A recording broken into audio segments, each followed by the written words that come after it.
ప్రభుత్వం చేపట్టాలి. జనగణనతో పాటు కులగణన చేపట్టాలి. జనగణనతో పాటు కులగణన చేపట్టాలి. జనగణనతో పాటు కులగణన.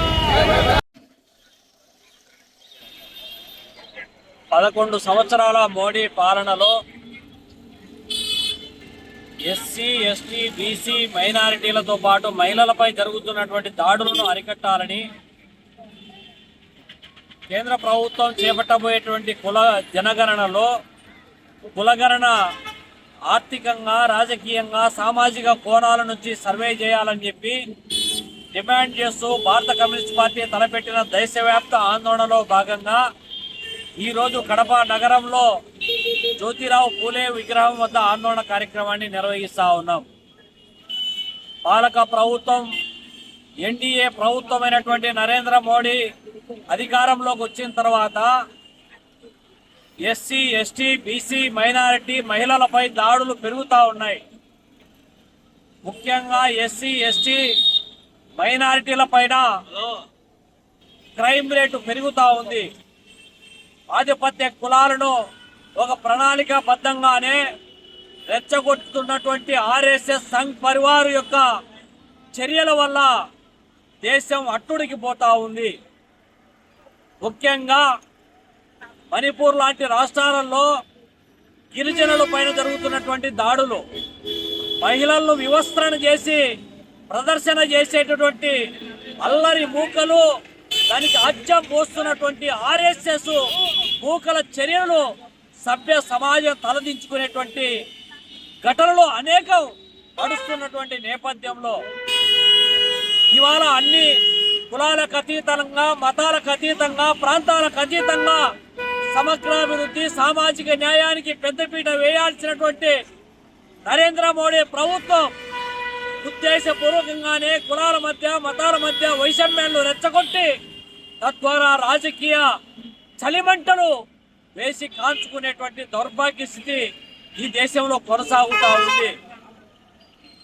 కులగణన చేపడతానని చెప్పి చెబుతున్నటువంటి నరేంద్ర మోడీ ప్రభుత్వం, నీకు దమ్ము ధైర్యం ఉంటే ఈ దేశంలో ఎస్సీ, ఎస్టీ, బీసీ మైనారిటీలకు సంబంధించినటువంటి కులగణనతో పాటు జనగణనను చేపట్టాలి. జనగణన అంటే కేవలము ఏదో ఇంతమంది జనాభా ఉన్నారు ఈ దేశంలో ఉన్నారంటే సరిపోదు. ఈ దేశంలో ఎస్సీ, ఎస్టీ, బీసీ మైనారిటీ మహిళలు ఎంతమంది ఉన్నారు, వాళ్ళ ఆర్థికంగా, రాజకీయంగా, సామాజికంగా వాళ్ళకు ఉన్నటువంటి స్థానం ఏంటి, ఈ దేశంలో సంపద సృష్టిలో భాగస్వామ్యమైనటువంటి ఈ వర్గం కష్టపడింది దేశంలో సంపద పోగు కాదు. అయితే పోగయ్యేటువంటి సంపదనంతా తిరిగి వాళ్లకు షేర్ చేయడంలో ప్రభుత్వం యొక్క వివక్షత, నిర్లక్ష్యం మూలంగా ఒక వర్గానికి కొమ్ము గాయడం వల్ల సంపద అంతా కూడా వీళ్ళ మీద లెక్క పెట్టగలిగేటటువంటి ఒకే ఒక శాతం అంబానీ, అదానీ లాంటి మల్టీనేషనల్ కంపెనీల చేతుల్లోకి సంపద అంతా పోతా ఉంది. దానికోసమే అనేక రూపాలలో ప్రభుత్వం చర్యలను ముమ్మరం చేస్తూ ఉంది. బ్యాంకుల ప్రైవేటీకరణ కావచ్చు, లేకపోతే ఈ దేశంలో పోరాడి సాధించుకున్నటువంటి శ్రమజీవుల యొక్క రెక్కల కష్టంతో నిర్మితమైనటువంటి ప్రభుత్వ రంగ సంస్థలన్నీ కూడా ధారాదత్తం చేసి ప్రైవేటీకరించడం పర్యావసానం రిజర్వేషన్లకే నోచుకోనటువంటి పరిస్థితికి ఇవాళ నెట్టబడతా ఉంది.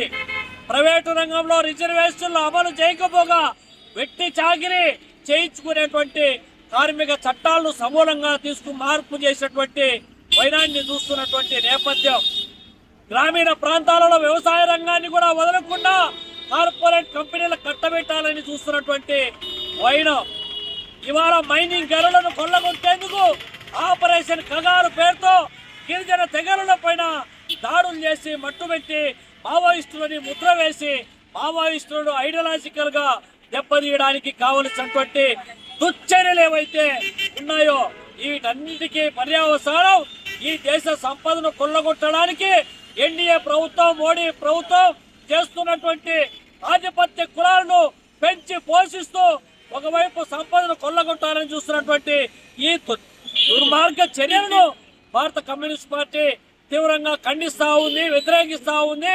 ప్రభుత్వం వెంటనే జనగణనతో పాటు కులగణన చేయాలి. కులగణన అంటే కేవలం జనాభా ప్రాతిపదికనే కాదు, ఆర్థిక రాజకీయ సామాజిక కోణాల నుంచి సర్వే చేయాలి. ఈ సంపద ఎవరిది, ఎవరికి సంబంధించింది, ఎవరి వల్ల పోగైంది, ఆ సంపద ఎవరికి వర్తించాలనేటువంటి సామాజిక కోణంతో సర్వే చేయాలని చెప్పి డిమాండ్ చేస్తా ఉన్నాం. నిన్ననే చంద్రబాబు నాయుడు విశాఖ కేంద్రంగా సిఐఐ సమావేశంలో మాట్లాడుతూ ఉన్నారు. విశాఖ ఉక్కు ఫ్యాక్టరీలో కార్మికులు పని చేయకుండా జీతాలు అడుగుతారని చెప్పి అడుగుతా ఉన్నారు, మాట్లాడుతూ ఉన్నారు, అవాకులు చవాకులు పెడతా ఉన్నారు. నువ్వేమో నిన్నటి వరకు అపోజిషన్ లో ఉన్నప్పుడు ఉక్కు ఫ్యాక్టరీ కోసం పరిరక్షిస్తాం, ఉక్కు ఫ్యాక్టరీని నిలబెడతాం, ప్రైవేటీకరణ కాకుండా మాట్లాడతామని చెప్పిన నువ్వు ఈరోజు అధికారంలోకి వస్తానే ఉక్కు ఫ్యాక్టరీని తెగనమ్మడానికి కేంద్ర ప్రభుత్వంతోనూ డబుల్ ఇంజన్ సర్కార్ అనేటువంటి మాటను అమ్మకానికి పెట్టడమే కాకుండా ఇవాళ కార్మికుల పైన దాడులు చేయడం అంటే ఈ యొక్క దురహంకారం ఈ రోజు బయటపడతా ఉంది.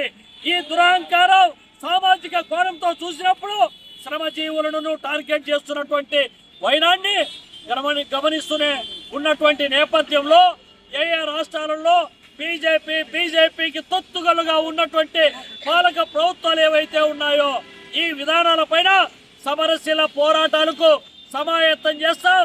ఈ దేశంలో సంపద సృష్టిలో భాగస్వామి అయినటువంటి ఎస్సీ, ఎస్టీ, బీసీ మైనార్టీలు, మహిళలను పోగు చేసి పాలక ప్రభుత్వం యొక్క దుర్మార్గ చర్యలకు వ్యతిరేకంగా నడుం బిగిస్తామని చెప్పి హెచ్చరిస్తా ఉన్నాం.